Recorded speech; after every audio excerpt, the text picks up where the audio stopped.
So, back to our stuff. Now, we see how to make the input handler, and we also need to assign the state manager over here, now that I think of it. Okay, let's put that from the top. Okay, we have our input, a state manager, and our player movement. Let's create the script that handles the animation, and if Unity could work, that will be a charm too. Okay, handle animations.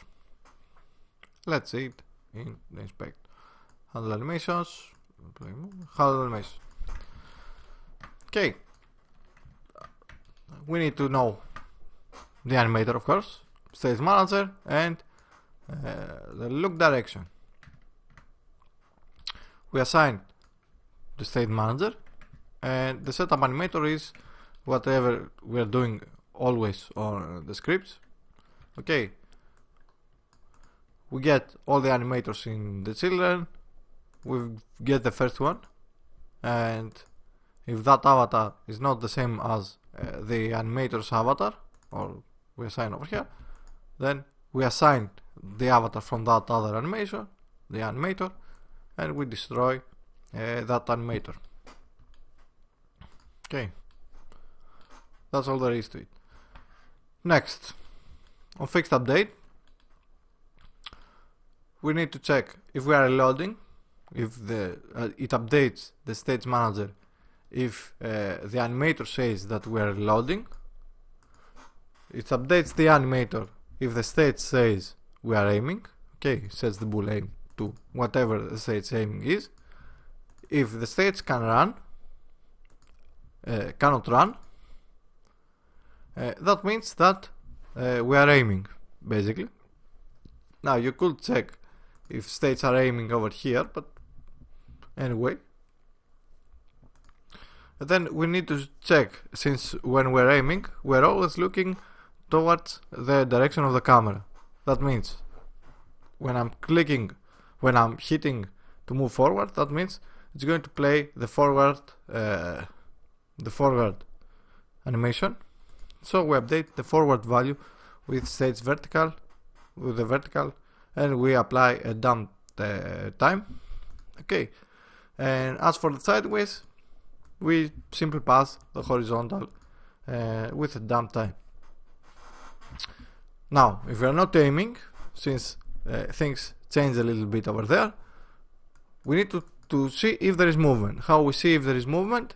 We take the absolute value of the vertical and the absolute value of the horizontal.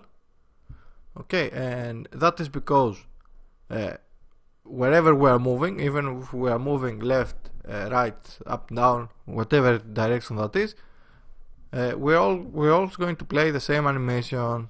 So we need to see to have a boolean to say if we are running or not, if we are walking or not, and that is, we take that from the states, and then we say our movement, our actual movement, we clamp it, we pass the movement, the value we want to clamp, from 0 to, if we are walking or reloading, 2.5.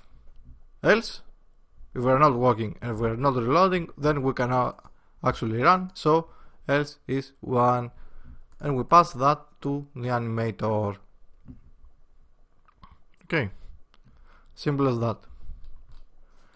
And we have also a public function over here to say if we want to reload, if we are not currently reloading, then set trigger reload, and that's how you handle the animation. Let's see how you handle the shooting. Now the shooting will always shoot in front of the player right now. Okay, since we're not we haven't done the arcade yet. Okay, so take that in mind. So we create a new script called handle shooting. Okay, and we're going to see some of the stuff over here. Now Stage manager. We need to know the weapon animator. It's not the same as it's not the animator of this game object. Is the animator of the weapon holder. It's something we're going to see mostly with when we do the IK. For right now, just create an empty game object. But basically, let's do it. Let's do it now. Okay, so I'll go to my game object. Now this is kind of important to get it right, so pay attention. Okay, player object, create empty child. We'll call it weapon holder. The height of this game object I want it to be around the shoulder, and this is going to act as our shoulder basically, and it's going to rotate our weapon based on this rotation, based on the position of our shoulder. We're going to rotate our weapon, and this is something we've done on the 360 degrees aiming platformer. So we have done this before, so I'm blazing through it.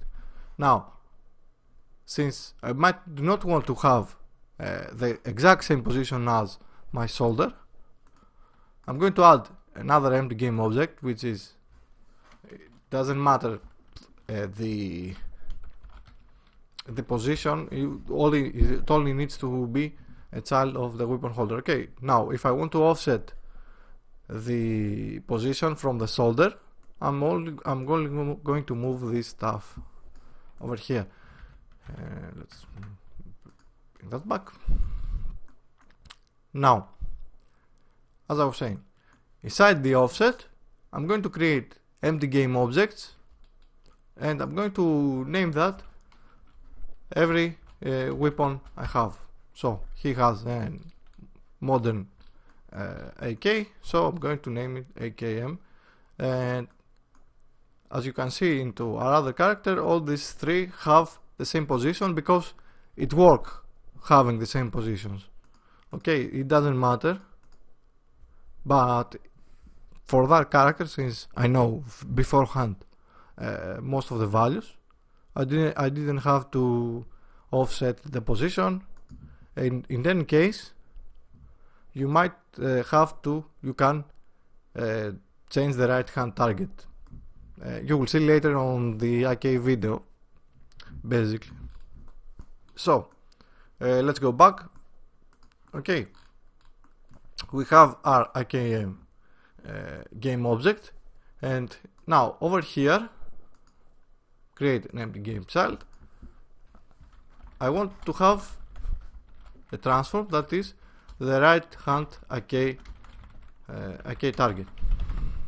Now this, I need to place it thinking of where the right hand of the player is going to be when I'm aiming. Okay, now we're going to use that. I'm just creating the stuff right now. We're going to do that on the IK video, okay, which is going to be the next part.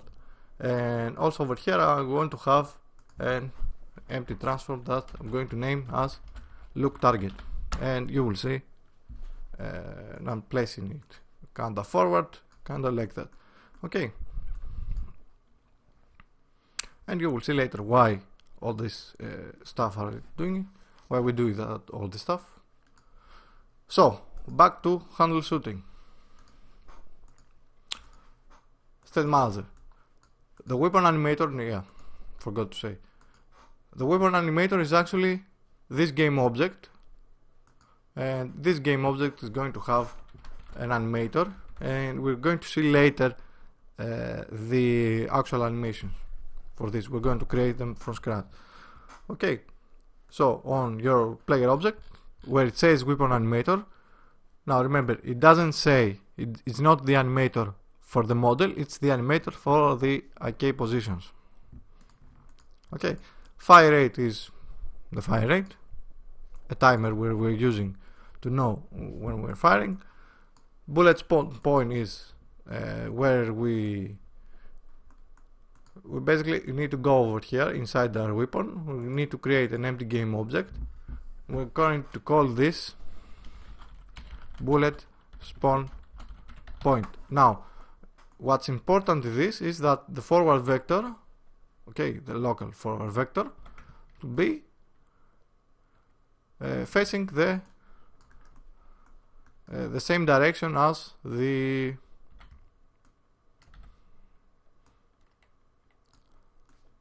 barrel of our gun over here. Now, it's not that doesn't matter that much right now, but it's going to matter a lot more on later videos.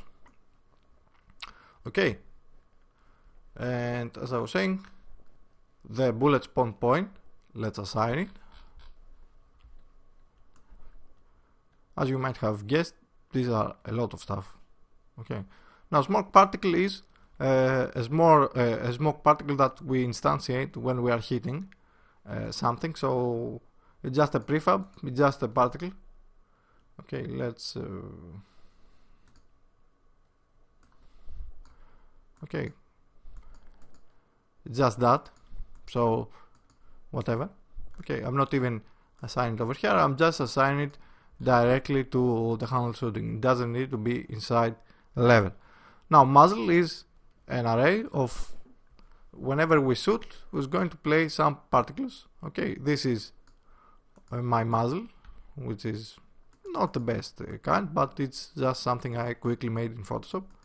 Okay, so I'm taking this all and I'm dropping it inside our. Okay, I'm going to get the same position as the bullet spawn point. Okay, and I'll hit play. The direction is not the one I want, so I'm fixing it to the direction I want. Okay, and I'm offsetting it so that it looks that it actually comes from the barrel, or at least do the best job I can do.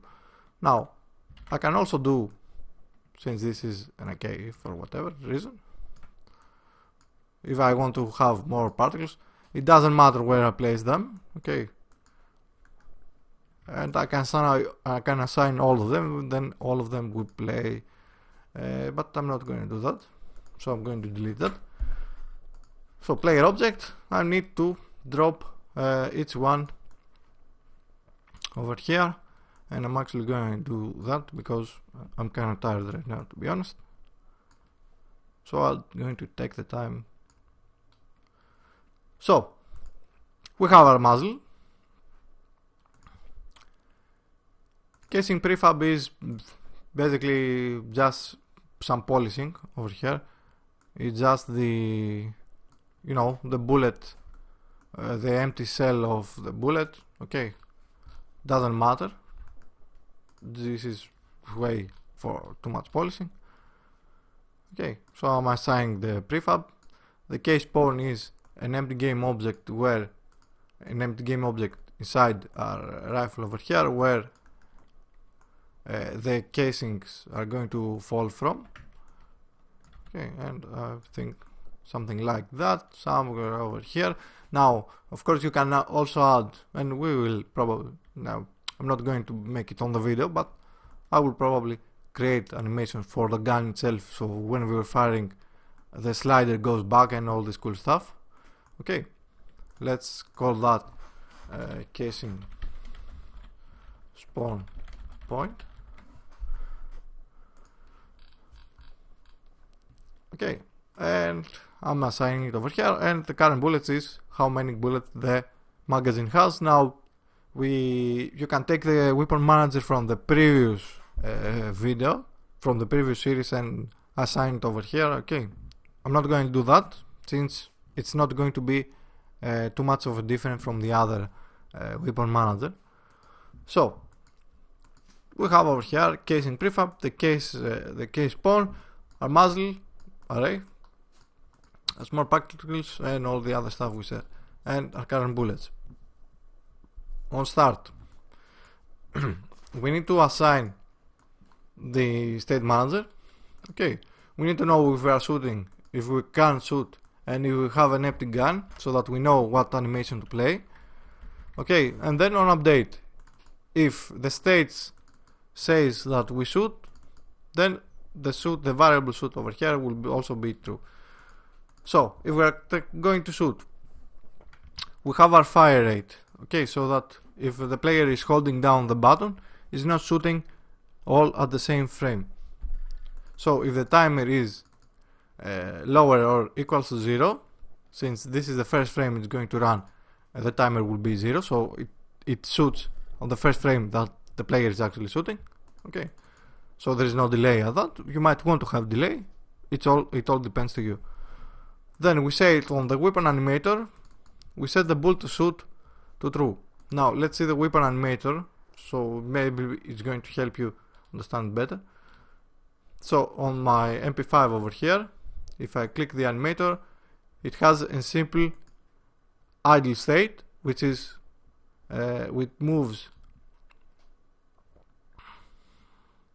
the right hand target. It moves it. It's the idle state, so where it's going to be in idle, of course, or no, it actually doesn't animates the right hand target. It actually animates its own transform. Okay, so we basically have two positions for your weapon: when it's aiming, and if it fires, is a little bit back and a little bit rotation. You know, it basically animates the recoil when you're firing. Okay, so weapon animator shoot bull, shoot false. It only has one parameter, shoot. Okay, if it's true, go to the fire. If it's not, go back with exit time ticked. Okay, simple enough. If our current bullets is greater than 0, since this is just for visualizing right now and it doesn't include a weapon manager and all that other stuff. Okay, if we have bullets, then our gun is not empty, of course. Play the gun sound, which we're going to see on later video. We instantiate a prefab for the casing. Okay, on the case spawn position, on the same rotation as the case spawn as game object. Now, of course, this is you probably should make it as a pool instead of instantiating new game objects. But come on, I have 5 image effects. I'm not going to care about the instantiating right now. Okay, so then I take the rigid body of the casing prefab I've just instantiated and I add force so that it jumps. Okay, I basically take its right, I multiply it by 2 and a little bit on the up, and it makes that thing that, you know, it makes that art that the casings do. And I also add a relative torque. Then for every muzzle I have, for every muzzle particle I have in my array, I'm going to run through it and emit once. I'm going to do a function that array cast stuff, and I'm going to reduce my current bullets to -1, or if I do bursts, I can do -3, -4, or whatever. Okay, and we'll see in a bit what the array cast suit does. Now I have to say that this is only temporary, and I have plans to creating more advanced bullet as far as bullet trajectories and all this stuff is concerned. I have plans to do more advanced stuff on the future, and of course I didn't do it right now because this is a lot of stuff as it is. So this is only a rudimentary system that we can start expanding on later. So as I was saying, if we do not have any bullets, then the first time it's going to click, the player is going to click, and we have no bullets, it's going to check if the gun is empty or not, if the boolean empty gun is true or false. Okay, if it's not, then it's going to play the effect, and you see on the audio manager it's going to say on the audio manager, go play that audio, which is play effect. you'll see on a later part what this is and how this actually works. Basically plays an empty gun sound effect, and it says empty gun equals true. So the next time it's going to click, it's going to go to the handle animation, it's going to say start reloading, and it's going to change the current bullets. But even if he keeps pressing the left button, since we on our checks over here we check if we are reloading. Okay, so even if he keeps pressing the button, then that means it's going to keep doing what it's supposed to do. So, and that thing is to reload instead of shoot. Okay.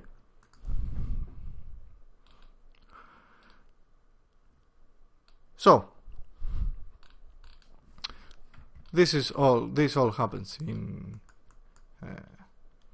mostly a few frames, and even if there is no gun, if there is no bullets on our gun, we still run our timer, so we reset it, so it also runs.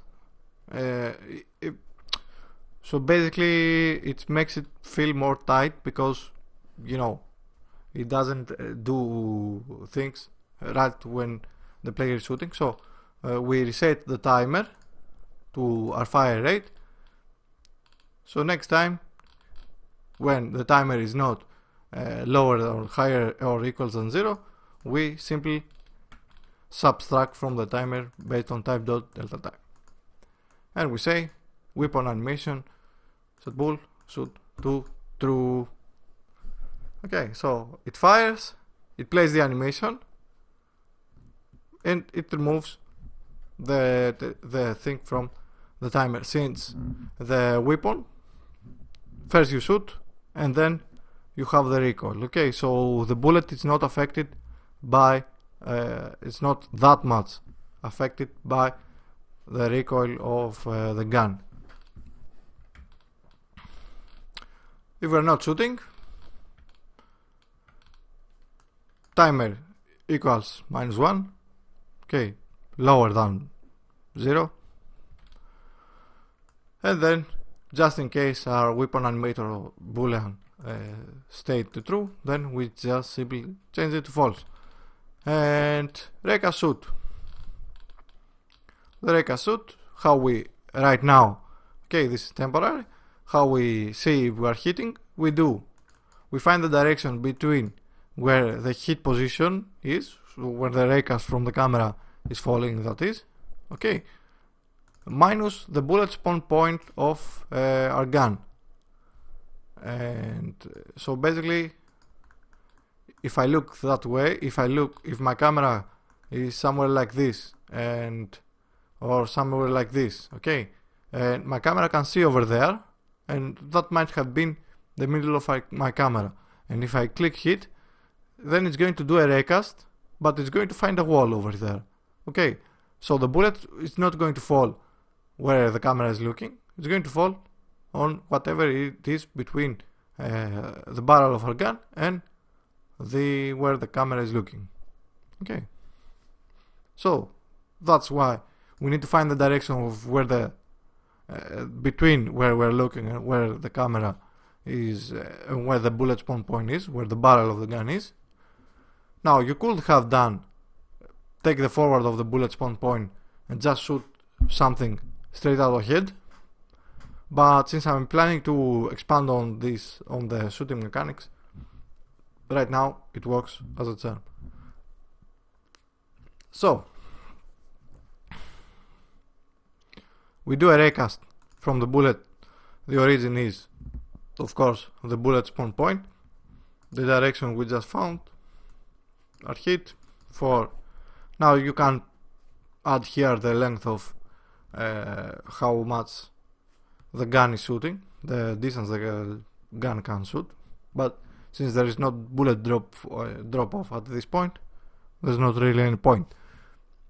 We exclude the character layer, since we're going to use hit detection in a different way, and then we check where we hit, we instantiate a smoke particle.